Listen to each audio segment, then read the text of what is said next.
നിങ്ങൾ എന്നെ കമ്മ്യൂണിസ്റ്റ് ആക്കി എന്ന് പറയുന്നത് പോലെ നിങ്ങൾ എന്നെ BJP ആക്കി എന്ന് പറയാം. അവിടുത്തെ കുട്ടികളെ ലഹരി കൊടുത്ത് മദ്യവും മയക്കുമരുന്നും കഞ്ചാവും ഒക്കെ കൊടുത്ത് അവരെ ഒരു വലിയൊരു ക്ലസ്റ്റർ ആക്കി, അവർക്ക് വേണ്ടി എന്തും ചെയ്യുന്ന ഒരു ക്ലസ്റ്റർ ആക്കി വെച്ചിരിക്കുകയാണ്. ഇത്തരം സംഘങ്ങളെ വളർത്തുന്നതിൽ ഇവർക്ക് പങ്കുണ്ട്. തിരുവനന്തപുരം നഗരത്തിലെ ഇത്തരം ലഹരി മയക്കുമരുന്ന് മാഫിയകളെ പ്രതിരോധിക്കാൻ, അവരെ ഇല്ലായ്മ ചെയ്യാൻ ജനുവിനായി ഇറങ്ങിയ, സത്യസന്ധമായി ഇറങ്ങിയവരാരും ഇന്ന് CPM സജീവമായി ഇല്ല എന്നുള്ളതാണ്. CPM-ന്റെ ഒരു സാധാരണ സ്വഭാവം നമുക്കറിയാലോ, എല്ലാം ഒരു ക്യാപ്സൂൾ പരുവത്തിലാണ്. ഏൽപ്പിക്കപ്പെട്ട ചുമതലകൾ നിർവഹിക്കാൻ ശ്രമിക്കുമ്പോൾ ആക്രമിക്കപ്പെടുന്ന ഒരു സ്വഭാവമുണ്ട്. പെൺകുട്ടികൾ നിരന്തരമായ ആക്രമണങ്ങൾക്ക് വിധേയമായി, കൊല്ലാനാണെന്ന് ഞാൻ പറയുന്നില്ല, എന്നെ കായികമായി ആക്രമിക്കാൻ ഒരു കൊട്ടേഷൻ കൊടുത്തിട്ടുണ്ട് തിരുവനന്തപുരം നഗരത്തിലുള്ള. ഒരു കുലബന്ധവുമില്ലാത്ത, യാഥാർത്ഥ്യത്തിന് നിരക്കാത്ത വാർത്തകൾ എനിക്കെതിരെ വ്യക്തിപരമായി കൊടുത്ത് CPM-ന്റെ സ്വഭാവം അനുസരിച്ച്, CPM-ന്റെ നേതാക്കന്മാരുടെ സ്വഭാവം അനുസരിച്ച് വേടനെ തള്ളി പറയേണ്ടതാണ്, വേടനെ സപ്പോർട്ട് ചെയ്യാൻ. അപ്പൊ ഇരട്ടത്താപ്പ് നിങ്ങൾ മനസ്സിലാക്കണം. പിന്തുണയുള്ളവർക്ക് ഒരു നീതിയും പിന്തുണയില്ലാത്ത സാധാരണക്കാരനായിട്ടുള്ള എനിക്കൊക്കെ വേറെ രീതിയും. മൂന്നാമത് ഒരു പിണറായി വിജയൻ സർക്കാരിനെ കേരളത്തിലെ ജനത ആഗ്രഹിക്കുന്നില്ല എന്ന വലിയ യാഥാർത്ഥ്യമുണ്ട്. പ്രവർത്തകരുടെ, നേതാക്കന്മാരുടെ, എന്നെപ്പോലുള്ള സാധാരണ പ്രവർത്തകരുടെ വലിയൊരു ഒഴുക്ക് BJP-യിലേക്ക് വോട്ടായും പ്രവർത്തകരായി ഭാവിയിലുണ്ടാവും. ചെറുപ്പം മുതൽ ഇടതുപക്ഷ രാഷ്ട്രീയത്തോട് ചേർന്ന് നിന്നൊരു വ്യക്തി, CPM ലോക്കൽ കമ്മിറ്റി അംഗം, തിരുവനന്തപുരം മുൻ SFI ജില്ലാ സെക്രട്ടറി. ഒടുവിൽ അദ്ദേഹം ഇടതുപക്ഷ സഹവാസം അവസാനിപ്പിച്ച് BJP-യിലേക്ക്.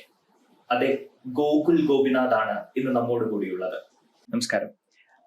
CPM നേതാവായിരുന്ന അങ്ങ് SFI-യിലൂടെ രാഷ്ട്രീയത്തിലേക്ക് വരുന്നു, പിന്നെ BJP-യിലേക്ക് ചുവട് മാറുന്നു.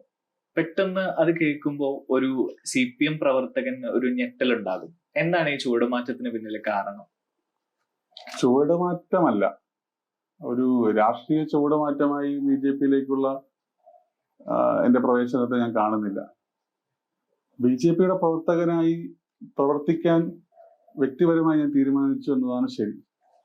അതൊരു രാഷ്ട്രീയ ലാഭത്തിന്റെയോ അല്ലെങ്കിൽ എന്തെങ്കിലും ഒരു പ്രത്യേകമായ താല്പര്യത്തിന്റെയോ ഭാഗമായി ഉണ്ടായ തീരുമാനമല്ല. സ്വാഭാവികമായിട്ടും എല്ലാ മനുഷ്യർക്കും എന്ന പോലെ ഒരു തീരുമാനത്തിലേക്ക് എത്താൻ ഒരുപാട് ഘടകങ്ങൾ നമ്മളെ സ്വാധീനിക്കുമല്ലോ. ഒരു തീരുമാനം നമ്മൾ എടുക്കണമെങ്കിൽ സ്വാഭാവികമായിട്ടും വ്യക്തിപരമായി നമ്മുടെ അനുഭവങ്ങൾ നമ്മളെ സ്വാധീനിക്കും, സാമൂഹികമായി നമ്മളിരിക്കും, അനുഭവങ്ങളും നല്ല അനുഭവങ്ങളൊക്കെ നമ്മളെ സ്വാധീനിക്കും. അപ്പൊ അത്തരത്തിൽ ഞാന് CPM-ന്റെയും SFI-യുടെ ഒക്കെ ഭാഗമായി പ്രവർത്തിക്കും. CPM-ന്റെ അല്ല, പ്രത്യേകിച്ച് SFI-യുടെ, DYFI-യുടെ, ബാലസംഘത്തിന്റെ ഒക്കെ ഭാഗമായി പ്രവർത്തിക്കാൻ തുടങ്ങിയിട്ട് 17 വർഷമായി. 17 വർഷം എന്ന് പറയുമ്പോൾ വെറും ഒരു 17 വർഷമല്ല, എന്റെ 27 വയസ്സിലെ 17 വർഷമാണ്. അപ്പൊ 27 വയസ്സുകാരന്റെ 17 വർഷമാണ്. അപ്പൊ സ്വാഭാവികമായിട്ടും എൻ്റെ ജീവിതത്തിന്റെ വലിയൊരു ഘട്ടം, ഇതുവരെയുള്ള ജീവിതത്തിന്റെ മുക്കാൽ ഭാഗവും ഞാൻ ആയിരുന്നത് ഈ ഇടതുപക്ഷ പ്രസ്ഥാനത്തിന്റെ പ്രവർത്തനങ്ങളുടെ, SFI-യുടെ, ബാലസംഘത്തിന്റെ, DYFI-യുടെ, CPM-ന്റെ ഒക്കെ ഭാഗമായിട്ടാണ്. അപ്പോ ആ പ്രവർത്തനത്തിലെ അനുഭവങ്ങളാണ് ഞാൻ നേരത്തെ സൂചിപ്പിച്ചതുപോലെ വ്യക്തിപരവും സാമൂഹികവും സംഘടനാപരവും രാഷ്ട്രീയവുമായിട്ടുള്ള അനുഭവങ്ങളാണ് എന്നെ BJP പ്രവർത്തകനാക്കിയത് എന്ന് വേണമെങ്കിൽ പറയാം. നിങ്ങൾ എന്നെ കമ്മ്യൂണിസ്റ്റ് ആക്കി എന്ന് പറയുന്നത് പോലെ നിങ്ങൾ എന്നെ BJP ആക്കി എന്ന് പറയാം എന്നുള്ളതാണ്. അപ്പൊ അത് അനുഭവങ്ങളാണ് എന്നെ BJP-യിലേക്ക് എത്തിച്ചത്. ഇത്രയും ഇപ്പോ ഇടതുപക്ഷ പശ്ചാത്തലമുള്ള ഒരു കുടുംബത്തിൽ ചെറുപ്പം മുതൽ CPM-നോടും SFI-യോടും ഒക്കെ അടുത്ത് നിൽക്കുന്ന ഒരാൾ BJP-യിലേക്ക് പോകണമെങ്കിൽ തക്കതായിട്ടുള്ള ഒരു കാരണം ഉണ്ടായിരിക്കും, അല്ലെ? ആ കാരണം എന്താണ്? ഞാൻ നേരത്തെ സൂചിപ്പിച്ചതുപോലെ വ്യക്തിപരമായ കാരണം പ്രധാനമായും ഉണ്ട്. CPM-നകത്ത് പ്രത്യേകിച്ച് കഴിഞ്ഞ ഒരു 8-9 കൊല്ലമായിട്ട് ജനുവിനായി അല്ലെങ്കിൽ സുതാര്യമായി അല്ലെങ്കിൽ ബാഹ്യമായ താല്പര്യങ്ങൾക്ക് മുകളിലായി നമ്മുടെ ഏൽപ്പിക്കപ്പെട്ട ചുമതലകൾ നിർവഹിക്കാൻ ശ്രമിക്കുമ്പോൾ ആക്രമിക്കപ്പെടുന്ന ഒരു സ്വഭാവമുണ്ട്. പ്രത്യേകിച്ച് നമ്മളെ പിന്താങ്ങാൻ ഏതെങ്കിലും ഒരു നേതൃസംഘത്തിന്റെ, CPM ഭാഷയിൽ പറഞ്ഞ ഗ്രൂപ്പുകളുടെ അതിപ്രസരമില്ലെങ്കിൽ, നമ്മൾ ഏതെങ്കിലും ഗ്രൂപ്പുകളുടെയോ ഗ്രൂപ്പ് നേതാക്കന്മാരുടെയോ അല്ലായിരുന്നെങ്കിൽ അല്ലെങ്കിൽ നമ്മൾ ആക്രമിക്കപ്പെടും. എന്റെ അനുഭവം എന്ന് പറയുന്നത് SFI-യുടെ ജില്ലാ സെക്രട്ടറി ആയിരിക്കും. ഒരു അനുഭവം, SFI-യുടെ ജില്ലാ സെക്രട്ടറി ആയിരിക്കുമ്പോഴാണ് അന്നത്തെ പാർട്ടിയുടെ ജില്ലാ സെക്രട്ടറി എന്നെ ഒരു ദൗത്യം ഏൽപ്പിക്കുന്നത്. അന്ന് ആര് SFIയുടെ ജില്ലാ സെക്രട്ടറി ആയിരുന്നാലും ആ ദൗത്യം ഏൽക്കേണ്ടി വരും. കാരണം അന്ന് ഞാൻ 2022 സമയത്താണ് തോന്നുന്നു ആ ദൗത്യം എന്നിലെത്തുന്നത്. ആ സമയത്ത് എന്നിൽ ഏൽപ്പിക്കപ്പെട്ട ദൗത്യം എന്ന് പറയുന്നത് നിങ്ങൾക്കെല്ലാം ഓർമ്മയുള്ളതുപോലെ ആ സമയത്ത് ഒരു ഈ ലഹരി മയക്കുമരുന്ന് ഉപയോഗത്തിന്റെയും വിപണനത്തിന്റെയും അല്ലെങ്കിൽ അതിപ്രസരത്തിന്റെയും വലിയൊരു വാർത്ത എല്ലാ ക്യാമ്പസുകളെയും മുൻനിർത്തി തിരുവനന്തപുരം ജില്ലയിൽ നിന്ന് വരുന്നുണ്ടായിരുന്നു. യൂണിവേഴ്സിറ്റി കോളേജ്, സംസ്കൃത കോളേജ്, അതുപോലെ തന്നെ അതിന് ചുറ്റുപാടുമുള്ള ക്യാമ്പസുകൾ, ഈ കുട്ടികൾ താമസിക്കുന്ന ഹോസ്റ്റലുകൾ, പ്രത്യേകിച്ച് നമ്മുടെ സർക്കാർ ഹോസ്റ്റൽ, പാളയത്തെ ഹോസ്റ്റൽ അടക്കമുള്ള ഹോസ്റ്റലുകൾക്കകത്ത് ഇത്തരത്തിലുള്ള മയക്കുമരുന്ന് മാഫിയകൾ പിടിമുറുക്കുന്നുണ്ട്. അപ്പോൾ അതിനെതിരെ കൃത്യമായ നിലപാട്, കാരണം അതിന് ആ വാർത്തകളുടെ എല്ലാം അറ്റത്ത് SFIയും കൂടി കൂട്ടിച്ചേർത്തുകൊണ്ടാണ്, SFIയും കൂടെ കൂട്ടിക്കെട്ടിക്കൊണ്ടാണ് വാർത്തകൾ വരുന്നത്. സ്വാഭാവികമായിട്ടും അതിന്റെ യാഥാർത്ഥ്യം പരിശോധിച്ച് ഇത് പരിഹരിക്കണം. അത്തരം സംഘങ്ങൾ ഉണ്ടെങ്കിൽ അവരെ ഇറക്കി വിടണം. കാരണം ഇവിടെ എല്ലാം ഹോസ്റ്റലുകൾക്കകത്ത് അടക്കം SFIയുടെ യൂണിറ്റ് കമ്മിറ്റികളുണ്ട്. അത് എല്ലാം SFI ആണ്, ഇന്നും ഭരിക്കുന്നത് SFI ആണ്. അപ്പോ സ്വാഭാവികമായിട്ടും എന്നിൽ ഏൽപ്പിക്കപ്പെട്ട ചുമതല ഞാൻ നിർവഹിക്കാൻ വേണ്ടി ഇറങ്ങി. അപ്പൊ സ്വാഭാവികമായിട്ടും അവിടെയെല്ലാം പോകുമ്പോൾ നേരത്തെ നമുക്കറിയാം അവിടെയെല്ലാം താമസിക്കുന്നത്, ഇതിനെല്ലാം നേതൃത്വം കൊടുക്കുന്നത് ഒരു കാലത്ത് SFI ആയിരുന്ന SFIയുടെ പ്രവർത്തകർ, നേതാക്കന്മാരായിരുന്നു. ഇപ്പൊ അവരൊന്നും SFI ഒന്നുമില്ല, നമ്മൾ ഇല്ലാത്ത കാര്യം ഉണ്ടെന്ന് പറയേണ്ട ആവശ്യമില്ല. പക്ഷെ SFIയുടെ ലേബലിൽ SFIയുടെ നേതാക്കന്മാരുടെ കൂടെ പഠിച്ചു, അവരുടെ സുഹൃത്തുക്കളാണ് ഇന്നും എന്ന പേരിൽ അവിടെ താമസിച്ച് 10-40 വയസ്സൊക്കെ, 40-ന് മുകളിൽ വയസ്സായ ആൾക്കാരാണ്, ചെറുപ്പക്കാരുമുണ്ട്. ഇവര് അവിടുത്തെ കുട്ടികളെ ലഹരി കൊടുത്ത് മദ്യവും മയക്കുമരുന്നും കഞ്ചാവും ഒക്കെ കൊടുത്ത് അവരെ ഒരു വലിയൊരു ക്ലസ്റ്റർ ആക്കി, അവർക്ക് വേണ്ടി എന്തും ചെയ്യുന്ന ഒരു ക്ലസ്റ്റർ ആക്കി വെച്ചിരിക്കുകയാണ്. അപ്പോ ഈ കുട്ടികൾക്കാണെങ്കിൽ SFIയുടെ പ്രവർത്തനത്തെയും SFIയുടെ നേതാക്കന്മാർ പറയുന്ന കാര്യങ്ങളെക്കാൾ മുകളിൽ ഈ പറഞ്ഞ അണ്ണന്മാർ, തിരുവനന്തപുരം ഭാഷ പറഞ്ഞ അണ്ണന്മാർ പറയുന്ന കാര്യങ്ങളാണ് വേദവാക്യങ്ങൾ. അവർക്ക് കൃത്യമായിട്ട് സാമ്പത്തികമായിട്ട് ഗുണം ഉണ്ടാവുന്നുണ്ട്. അവരുടെ ഈ പറയുന്ന അവരുടെ ദൗർബല്യങ്ങൾ മുതലെടുക്കാൻ വേണ്ടുന്ന സാഹചര്യങ്ങൾ അവരൊരുക്കുമ്പോൾ അവർക്ക് കൃത്യമായി അതൊക്കെ കിട്ടുന്നുണ്ട്. അവർക്ക് താമസിക്കാൻ ഇടമുണ്ട്. അപ്പൊ വേറെ അവർക്ക് കുറവുകളൊന്നും ഇല്ലാന്ന് കണ്ട് ഈ വലിയ ഭാഗം കുട്ടികളും ഇവരുടെ അടിമകളായി അവർക്ക് വേണ്ടുന്ന പ്രവർത്തനങ്ങൾ, സാമൂഹ്യ വിരുദ്ധ പ്രവർത്തനങ്ങൾ ഏർപ്പെടുകയാണ്. അപ്പൊ ഇത് പരിവർത്തനപ്പെടുത്തണം, പരിഹരിക്കണം എന്ന ഉദ്ദേശത്തോടു കൂടിയാണ് എന്റെ നേതൃത്വത്തിലുള്ള SFIയുടെ അന്നത്തെ ഒരു ടീം, തിരുവനന്തപുരം ജില്ലാ കമ്മിറ്റി എന്ന രീതിയിൽ നമ്മൾ സ്വാഭാവികമായിട്ടും അതിനുള്ള പ്രവർത്തനങ്ങൾ ഏറ്റെടുത്തു. അവിടുത്തെ കമ്മിറ്റികളെ വിളിച്ചുകൂട്ടി. അവിടെ ഓരോ ഹോസ്റ്റലുകളിലാണെങ്കിൽ എന്റെ നേതൃത്വത്തിൽ ഓരോ റൂമുകളിലും ചെന്ന് അവിടുത്തെ ഹോസ്റ്റൽ വാർഡന്റെ കയ്യിലുള്ള രജിസ്റ്റർ പരിശോധിച്ച് അവിടെ ഔദ്യോഗികമായി അവരെയും കൂടെ കൂട്ടി പോയി ചെന്ന് ഹോസ്റ്റൽ റൂമുകൾക്കകത്ത് അവിടെ ഇൻമേറ്റ്സ് അല്ലാത്ത ആളുകൾ എന്ത് ചെയ്തു, പുറത്താക്കി. ഹോസ്റ്റലുകൾക്കകത്ത് അവർ പുറത്തു പോകാൻ വേണ്ടി പറഞ്ഞു. അതിന് പോലീസിന്റെ സഹായം ഉൾപ്പെടെ നമ്മൾ തേടി, പോവാതിരിക്കുന്ന, കാരണം അവരൊരു ഗ്യാങ് ആണ്. നമുക്ക് അങ്ങനെ ഒരു വ്യക്തി എന്ന രീതിയിലോ ഒരു സംഘടന എന്ന രീതിയിലോ നേരിടാൻ പറ്റില്ല. അവർക്ക് നിയമപരമായി നമുക്ക് നേരിടാൻ വേണ്ടി കഴിയും, കാരണം അതൊരു സംഘമാണ്. അതുപോലെ തന്നെ യൂണിവേഴ്സിറ്റി കോളേജിലും സംസ്കൃത കോളേജിലും ഒക്കെയുള്ള ഇത്തരം ഗ്യാങ്ങുകൾ, ഈ ഗ്യാങ്ങുകൾ എന്ന് പറയുന്നത് രാത്രികാലങ്ങളിലാണ് കടന്നു വരുന്നത്. രാത്രികാലങ്ങളിൽ കടന്നു വന്ന് കോളേജ് തുറക്കുന്ന സമയത്ത് കടന്നു പോകുന്ന അവരുടെ ഒരു ഒരു പിക്നിക് സ്പോട്ട് ആക്കി വെച്ചിരിക്കുന്ന ഒരു സാഹചര്യമാണ്. അപ്പൊ ഇതെല്ലാം നമ്മൾ കൃത്യമായി രാത്രികാലങ്ങളിലൊക്കെ കടന്നു ചെന്ന് ഇവരെല്ലാം പുറത്താക്കുന്ന, കായികമായി തന്നെ നേരിട്ട് പുറത്താക്കുന്ന സ്ഥിതി ഉണ്ടായി. അപ്പൊ സ്വാഭാവികമായിട്ടും ഇത്തരം ഗ്യാങ്ങുകൾക്ക് തിരുവനന്തപുരം നഗരത്തിൽ തമ്പടിക്കാൻ കേന്ദ്രമില്ല. ഇതൊരു തമ്പാണ്. ഈ ക്യാമ്പസുകളും ഹോസ്റ്റലുകളും ഇവരുടെ ഒരു തമ്പായി മാറുകയാണ്. ഇവർക്ക് തമ്പടിക്കാൻ, ഇവർക്ക് കേന്ദ്രീകരിക്കാനുള്ള സ്ഥലമായി മാറുകയാണ്. അപ്പൊ അങ്ങനെ ഒരു ഘട്ടം വന്നപ്പോൾ സ്വാഭാവികമായിട്ടും ഞാൻ എന്തിനെതിരെയാണ് ഇടപെട്ടത്? മയക്കുമരുന്നിനും അത്തരം പ്രവണതകൾക്കും അരാജക പ്രവർത്തനങ്ങൾക്കും എതിരെയാണ്. അപ്പൊ എങ്ങനെ എന്നെ നശിപ്പിക്കാം? കാരണം ഞാനല്ലോ നേതൃത്വം കൊടുക്കുന്നത്. അപ്പൊ എന്നെ എന്ന് പറയുമ്പോൾ ഞാനല്ല, വേറൊരു എക്സോർവൈ, വേറെ ആരാണെങ്കിലും അവരുടെയൊക്കെ ഇങ്ങനെ നേരിടേണ്ടി വരും. അപ്പൊ അവർ സ്വാഭാവികമായിട്ടും പരതിയപ്പോൾ എനിക്കെതിരെ അത്തരത്തിലുള്ള ഒരു കാര്യങ്ങളും അലിഗേഷനായി കൊണ്ടുവരാൻ വേണ്ടി കഴിയുന്നില്ല. എനിക്കെതിരെ ഒരു ആരോപണമോ, അല്ലെങ്കിൽ സാധാരണയായിട്ട് അറിയാലോ, ഒരാളെ നശിപ്പിക്കാൻ ശ്രമിക്കണമെങ്കിൽ ആദ്യം അവന്റെ സ്ത്രീ വിഷയം ഉണ്ടോ എന്ന് പരിശോധിക്കും. ഏതെങ്കിലും പെൺകുട്ടിയെ കൊണ്ട് വ്യാജമായി പരാതി കൊടുക്കാൻ പറ്റുമോ, എന്തെങ്കിലും ഒരു സാധ്യതയുണ്ടോ, എന്തെങ്കിലും ഒരു മെസ്സേജെങ്കിലും ഉണ്ട്, ഹായ് എങ്കിലും അയച്ചിട്ടുണ്ടോ എന്നുള്ളത് പരിശോധിക്കും. അതിനുള്ള രീതി, കാരണം ക്യാമ്പസുകൾ അവരുടെ കയ്യിലാണല്ലോ. അപ്പൊ അങ്ങനെ ഒന്നും എനിക്കെതിരെ ഒരു ആരോപണം കൊണ്ടുവരാൻ വേണ്ടി കഴിയുന്നില്ല. ഒരു തരത്തിലുമുള്ള അലിഗേഷൻ, സാമ്പത്തികമായിട്ടോ അഴിമതിയുടെയോ ഏതെങ്കിലും ഒരു കാര്യങ്ങളുടെയോ ഒന്നും കൊണ്ടുവരാൻ വേണ്ടി കഴിയില്ല. ആകെ അവർക്ക് കിട്ടിയ ഒരു ഉപാധി എന്ന് പറയുന്നത് ഞാനൊരു നൃത്തം ചെയ്യുന്ന ഒരു വീഡിയോ, നൃത്തമല്ല, ഞാൻ കൂട്ടുകാർ ചേർന്ന് നമ്മളെ സന്തോഷകരമായിട്ടുള്ള ഒരു നിമിഷത്തിൽ നമ്മളെല്ലാം പാട്ടിട്ട് ഡാൻസ് കളിക്കുന്ന ഒരു വീഡിയോ ആണ്.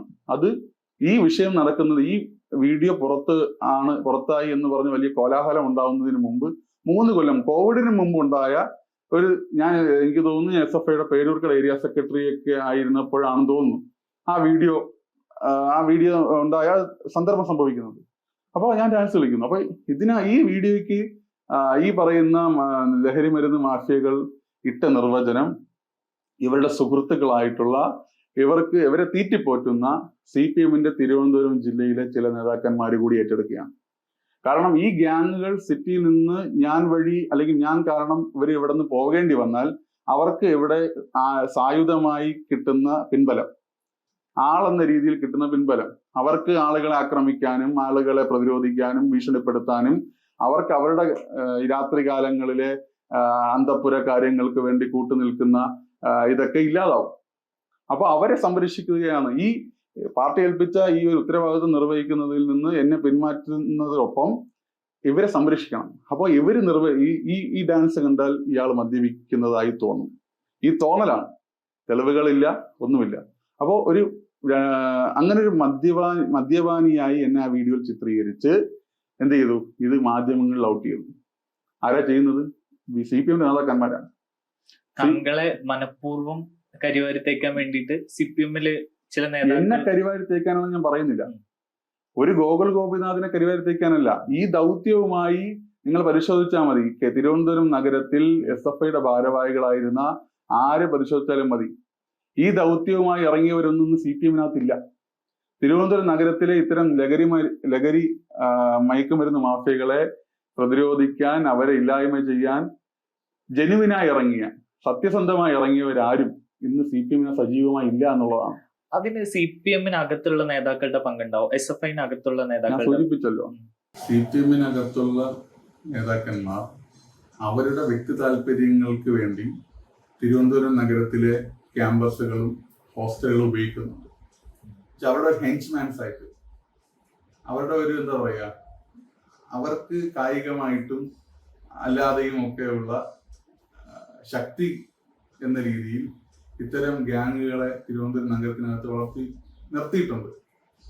അപ്പോൾ അവർക്കെതിരെ ഒരു സംഘടനാ ദൗത്യവുമായി പോകുമ്പോൾ എല്ലാവർക്കും ഇത് തന്നെയാണ് അവസ്ഥ. അവരുമായി സമരസപ്പെട്ട് അതിന്റെ ഭാഗമായി അതിന്റെ നേതാവായി നമ്മൾ പോയാൽ ഒന്നും സംഭവിക്കില്ല. CPMനകത്ത് നമ്മുടെ ഈ ദൗത്യം എന്തിനാണ്? നമ്മൾ ഇത്തരത്തിലുള്ള സാമൂഹ്യവിരുദ്ധമായിട്ടുള്ള അരാജകത്വ പ്രവണതകളെ പ്രതിരോധിക്കുക, അതില്ലാതാക്കുക എന്ന് പറയുന്ന ദൗത്യം, അത് ഏൽപ്പിക്കപ്പെട്ടത് അല്ലെങ്കിൽ അതിനുവേണ്ടി ഇറങ്ങി എന്ന് പറയുന്നത് അവിടെ പഠിക്കുന്ന ആയിരക്കണക്കിന് 10,000-കണക്കിന് വരുന്ന കുട്ടികളുടെ ആവശ്യവുമായി ബന്ധപ്പെട്ടാണ്. കാരണം നിരന്തരമായി തിരുവനന്തപുരം നഗരത്തിലെ ക്യാമ്പസുകൾക്കകത്തുള്ള വിദ്യാർത്ഥികളുടെ മാതാപിതാക്കളുടെയും വിദ്യാർത്ഥികളുടെയും ഭാഗത്തു നിന്ന് നിരന്തരമായിട്ടുള്ള പരാതികൾ CPMന്റെ ജില്ലാ കമ്മിറ്റിക്കും SFIയുടെ ജില്ലാ കമ്മിറ്റിക്കും വരികയാണ്. അപ്പോൾ ആ പരാതികൾ പരിശോധിക്കുമ്പോൾ അത് ശരിയാണ്. പിന്നെ നമുക്ക് നമ്മുടെ പ്രവർത്തനങ്ങൾക്കിടയിൽ സ്വാഭാവികമായിട്ടും അതിന്റെ യാഥാർത്ഥ്യം നമുക്കറിയാലോ. അപ്പൊ ഈ പരാതികൾ പരിഹരിക്കണം. ഇനിയൊരു പരാതികൾ ഉണ്ടാകും നിരന്തരമായി. പ്രത്യേകിച്ച് ആ സമയത്ത് വാർത്തകൾ നിരന്തരമായി ഇത്തരം പരാതികൾ എന്ന് വെച്ചാൽ ക്യാമ്പസുകൾക്കകത്ത് കുട്ടികൾ ക്ലാസ് മുറിയിൽ എത്തുമ്പോൾ പോലും ഈ ഗ്യാങ് അംഗങ്ങൾ അവിടെ കിടന്നുറങ്ങുകയാണ്. ക്ലാസ് മുറികളിൽ, ഈ നഗരത്തിലെ ക്യാമ്പസിലെ ക്ലാസ് മുറികളിൽ കിടന്നുറങ്ങുകയാണ്, ബെഞ്ചിൽ, ഡെസ്കിൽ. അപ്പൊ ഏതൊക്കെ കോലത്തിലായിരിക്കും എന്നുള്ളത് നമുക്കറിയാലോ. ഇത് കാണുന്ന കുട്ടികൾ അത് ചോദ്യം ചെയ്യുമ്പോൾ അവരെ ആക്രമിക്കപ്പെടുകയാണ്. പ്രത്യേകിച്ച് പെൺകുട്ടികൾ നിരന്തരമായ ആക്രമണങ്ങൾക്ക് വിധേയമായി. അപ്പോ ആ ഘട്ടത്തിലാണ് നമ്മൾ ഈ പ്രവർത്തനവുമായി മുന്നോട്ടിറങ്ങിയത്. അപ്പൊ സ്വാഭാവികമായി ആക്രമിക്കപ്പെട്ടു. എന്തിനാണ് നമ്മൾ ഇറങ്ങിയത്? ഈ തരത്തിലുള്ള അരാജകത്വ പ്രവണതകൾ, സാമൂഹ്യവിരുദ്ധ പ്രവണതകൾ, ലഹരി മരുന്ന് ഉപയോഗങ്ങൾ, അതിന്റെ ഗ്യാങ്ങുകളെ ഇല്ലാതാക്കുക എന്ന് പറയുന്നതാണ്.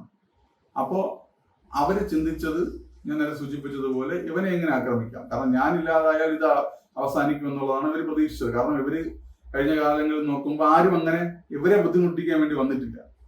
ഈ ഗ്യാങ്ങുകൾക്ക് എല്ലാ സംരക്ഷണവും കൊടുക്കുന്ന CPMന്റെ ചില നേതാക്കന്മാരെ സംബന്ധിച്ചിടത്തോളം അങ്ങനെ ഒരാൾ ഉണ്ടായിട്ടില്ല.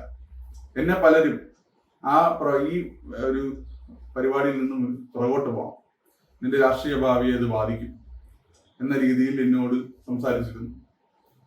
അപ്പോഴും ഞാനിത് അന്ന് അത് ഈ ലഹരി മാഫിയുമായി അടുത്ത് നിൽക്കുന്ന ആളുകളാണോ, ഈ നേതാക്കൾക്കിടയിലെ ചിലരാണോ ഇങ്ങനെ ഒരു? നേതാക്കൾക്കിടയിലെ ചിലരാണ് എന്ന് പറഞ്ഞാൽ യാഥാർത്ഥ്യം അറിയാവുന്ന ചിലർ. മോനെ, നീ ഈ കാര്യങ്ങളിൽ അനാവശ്യമായി കൊണ്ട് കൈവച്ചാൽ നിന്റെ കൈ പൊള്ളും, നീ ബുദ്ധിമുട്ടിലായി. ഭീഷണികൾ എന്ന് പറഞ്ഞ ഗ്യാങ്ങുകളുടെ ഭാഗത്തു നിന്ന് ഭീഷണികൾ ഉണ്ടായിരുന്നു. അപ്പൊ നമ്മള് എന്താ പറയാ, ഞാനത് ഒരാളോട് ഇതുവരെയും പറഞ്ഞിട്ടില്ല. വേണമെങ്കിൽ പറയാമെങ്കിൽ എന്നെ കായികമായി ആക്രമിക്കാൻ, കൊല്ലാനാണെന്ന് ഞാൻ പറയുന്നില്ല, എന്നെ കായികമായി ആക്രമിക്കാൻ ഒരു കൊട്ടേഷൻ കൊടുത്തിട്ടുണ്ട് തിരുവനന്തപുരം നഗരത്തിലുള്ള ആളുകൾക്ക്. നമ്മൾ ഈ നഗരത്തിൽ കുരുത്തു പൊങ്ങിയ ആളുകളാണല്ലോ, സ്വാഭാവികമായിട്ടും ഇതൊക്കെ എവിടെ നിന്നാണ് വരുന്നത്, ആർക്കാണ് പോകുന്നതെന്ന് നന്നായിട്ട് അറിയാം. ആ ഒരു പ്രായോഗികമായ ബന്ധങ്ങൾ കൊണ്ടാണ് ഒരുപക്ഷെ ഞാൻ ആക്രമിക്കപ്പെടാതിരുന്നത്. എന്ന് പറഞ്ഞാൽ എന്നെ കായികമായി ആക്രമിച്ചാൽ ഇതെല്ലാം നിന്ന് പോകും. പക്ഷെ അത് സത്യമാണ്. ഇപ്പോ കായികമായി ആക്രമിച്ചില്ലെങ്കിലും എന്നെ ചുമതലകളിൽ നിന്ന് മാറ്റിയപ്പോൾ ഇതെല്ലാം, ഈ പ്രവർത്തനങ്ങൾ നിന്നുപോയി. ഇവർക്ക് സ്വൈര്യവിഹാരം ഇന്നും നടത്തുന്നുണ്ട് തിരുവനന്തപുരം നഗരത്തിൽ. അതൊരു കാര്യം. രണ്ടാമത്തെ കാര്യം എന്ന് പറയുന്നത്, തിരുവനന്തപുരത്തെയും കേരളത്തിലെയും CPM-നകത്ത് ഒരു ഉപജാപക സംഘം രൂപീകരിക്കപ്പെട്ടിട്ടുണ്ട്.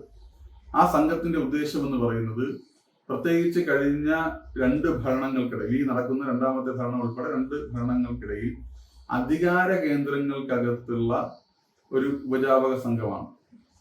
അധികാരത്തെ പ്രയോജനപ്പെടുത്തുകയും ആ അധികാരത്തിന് കീഴെ CPM-നെ കൊണ്ട് കെട്ടുകയും ചെയ്യാൻ എന്നുള്ള ഉദ്ദേശത്തോടു കൂടി പ്രവർത്തിക്കുന്ന ഈ സംഘം, അവർക്ക് താല്പര്യമുള്ള, അവർക്ക് വേണ്ടപ്പെട്ട ആളുകളെ മാത്രമേ എന്ത് ചെയ്യൂ, പരിഗണിക്കൂ. അതിനവർ ജാതീയമായ പരിഗണനയുണ്ട്, സാമ്പത്തികമായ പരിഗണനയുണ്ട്. നാളെ ഇവനെ എങ്ങനെ ഉപയോഗപ്പെടുത്താം എന്ന രീതിയിൽ ഒട്ടും മെറിട്ടില്ലാത്ത, രാഷ്ട്രീയമല്ലാത്ത ഈ പറയുന്ന ഉപജാപക സംഘങ്ങളിലെ വ്യക്തികൾ തീരുമാനിക്കുന്ന തീരുമാനങ്ങൾ ഏത് രീതിയിലാണെങ്കിലും തൊണ്ട തൊടാതെ വിഴുങ്ങുന്ന ആളുകളെ മാത്രം വളർത്തുകയും പരിഗണിക്കുകയും നിലനിർത്തുകയും ആക്രമിക്കാതിരിക്കുകയും, ബാക്കിയൊക്കെ വളർത്തുകയും നിലനിർത്തുകയൊക്കെ നിന്നത് ഓട്ടെ, അവരാക്രമിക്കാതിരിക്കും. അപ്പോ അവരുടെ എല്ലാം വേണ്ടപ്പെട്ടവരായിരുന്നു ഞാൻ ഈ പറയുന്ന തിരുവനന്തപുരത്തെ നഗരത്തിലെ ഈ പറയുന്ന സംഘങ്ങൾ. അപ്പോ അവരെ തൊട്ടപ്പോ മറ്റവർക്കും പൊള്ളി. സ്വാഭാവികമായിട്ടും എന്നെ ആക്രമിക്കുന്ന രീതിയുണ്ടായി. ഇത്തരം വാർത്തകൾ, വ്യാജമായിട്ടുള്ള, സത്യത്തിൽ ഒരു കുലബന്ധവുമില്ലാത്ത, യാഥാർത്ഥ്യത്തിന് നിരക്കാത്ത വാർത്തകൾ എനിക്കെതിരെ വ്യക്തിപരമായി കൊടുത്ത്, ഈ വാർത്ത കൊടുക്കുന്ന നിങ്ങളൊന്ന് ചിന്തിച്ചു നോക്കിയാൽ മതി. CPM-ന്റെ വലിയ നേതാക്കന്മാർ തൊട്ട് എന്നെ പോലുള്ള സാധാരണ പ്രവർത്തകർ വരെയുള്ള ആളുകൾ ഇത്തരം പ്രവർത്തനങ്ങളുമായി ഇറങ്ങുമ്പോൾ CPM-ലെ ചില ആളുകൾ, CPM എന്നുള്ള പാർട്ടിയെ നമ്മൾ കുറ്റം പറയാൻ, പാർട്ടിയെ വ്യക്തി എന്ന രീതിയിൽ നമുക്ക് പരിഗണിക്കാൻ വേണ്ടി പറ്റിയിട്ടുള്ളൂ, നേതാക്കന്മാർ തന്നെയാണ് അതിലെ ചില ആളുകൾ ഇത്തരം അവർക്ക് ഇഷ്ടമില്ലാത്ത പ്രവർത്തനങ്ങൾ ചെയ്യുന്നവരെ എത്തരത്തിലാണ് എല്ലാ കാലത്തും ആക്രമിച്ചിട്ടുള്ളതെന്ന് മാധ്യമ പ്രവർത്തകർ നിങ്ങൾക്ക് പരിശോധിക്കാൻ കഴിയുന്ന കാര്യമാണ്.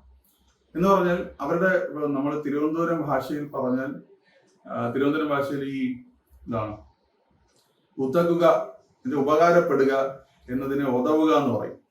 ഇപ്പൊ തിരുവനന്തപുരം ഭാഷയിൽ നമ്മളെ ഒരു എന്താ പറയാ, ഒരു സംഘർഷത്തിലൊക്കെ നിൽക്കുമ്പോൾ ആളുകൾ ചിലപ്പോൾ പരസ്പരം പറയുന്ന ഒരു വാക്കാണ്, നിന്റെ അമ്മയ്ക്ക് ഉതവാതാക്കും എന്ന് പറയും. നിന്റെ അമ്മയ്ക്ക് ഉതവാതെ, നിന്റെ അമ്മയ്ക്ക് പോലും ഉപകാരപ്പെടാതെ നിന്നെ ആക്കും. ഈ ഒരു വാക്ക് വേണമെങ്കിൽ CPM-ന്റെ ഇപ്പോഴത്തെ രീതികൾക്ക് നമുക്ക് കടമെടുത്ത് പറയാം.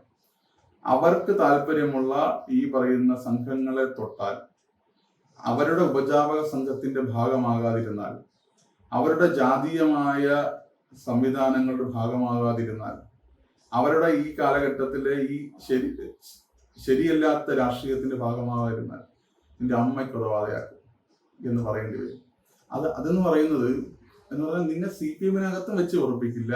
നാളെ നീ ജീവിതത്തിന്റെ ഏത് മേഖലയിൽ പോയാലും, ഇപ്പൊ നമ്മുടെ CV ഉണ്ടല്ലോ, നിങ്ങളെല്ലാം മാധ്യമപ്രവർത്തകർ CV തയ്യാറായിക്കൊണ്ടായിരിക്കും എല്ലാ മാധ്യമ സ്ഥാപനങ്ങളിലും പോകും. അതുപോലെ ലോകത്തെല്ലാ തൊഴിലിടങ്ങളിലും എല്ലാ പ്രവർത്തന മേഖലകളിലും ഈ CV ഉണ്ട്. അപ്പൊ ഈ CPM-നകത്ത് നിന്ന് പുറത്തു പോവുകയോ CPM നടപടി എടുക്കുകയോ ചെയ്യുന്ന ആളുകളെ, അത് വ്യാജമായ ഇത്തരം വാർത്തകൾ സൃഷ്ടിച്ച് അവരുടെ വ്യക്തി ജീവിതത്തിന്റെ CV-യിൽ എപ്പോഴും CPM-ന്റെ നേതാക്കന്മാർ തയ്യാറാക്കിയ ഈ വ്യാജമായ പ്രചരണത്തിന്റെ ഒരു കറുപ്പ് എപ്പോഴും ഉണ്ടാകണമെന്ന് ഇവർ തീരുമാനിക്കും. നീ എവിടെ നിന്നെ എവിടെ നിൽക്കാനും സമ്മതിക്കില്ല, വേറെ നീ ഒരിടത്ത് പോയി രക്ഷപ്പെടാൻ സമ്മതിക്കില്ല എന്നൊരു രീതിയാണ് ഇവർക്കുള്ളത്. അതിന്റെ ഭാഗമാണ് ഇതെല്ലാം. ഞാൻ അതിന് അത്രയും ആ രീതിയിൽ തന്നെയാണ് കാണുന്നത്. ഇതൊന്നും, ഈ പ്രചരണങ്ങളോ ഈ ആക്രമണങ്ങളോ ഒന്നും എൻ്റെ മുന്നോട്ടുള്ള വ്യക്തി ജീവിതത്തെ അല്ലെങ്കിൽ സാമൂഹിക പ്രവർത്തനത്തെ, രാഷ്ട്രീയ പ്രവർത്തനത്തെ ബാധിക്കില്ല. ഇതെല്ലാം എനിക്കൊരു ഊർജ്ജമായി മാറുകയുള്ളൂ. കാരണം നമുക്ക് അത്, ഞാനൊരു സാധാരണക്കാരനാണല്ലോ, ഞാനൊരു സാധാരണ വ്യക്തിയാണ്. പക്ഷേ ഒരു ഉപയോഗവുമില്ലാത്ത, ഒരു ഗുണവുമില്ലാത്ത ഒരാളെ ഇങ്ങനെ ആക്രമിക്കുമെന്ന് ഞാൻ കരുതുന്നില്ല. അപ്പോൾ എന്തോ ഒരു ഗുണം എനിക്കുണ്ട് എന്നവരും കാണുന്നുണ്ട്. അതുകൊണ്ടാണ് നിരന്തരമായി ഇത്തരം ആക്രമണങ്ങൾ നേരിടുന്നത്. ഈ ആക്രമണങ്ങളെ ഞാൻ ഏറ്റവും പോസിറ്റീവായിട്ടാണ് കാണാൻ ശ്രമിക്കുന്നത്.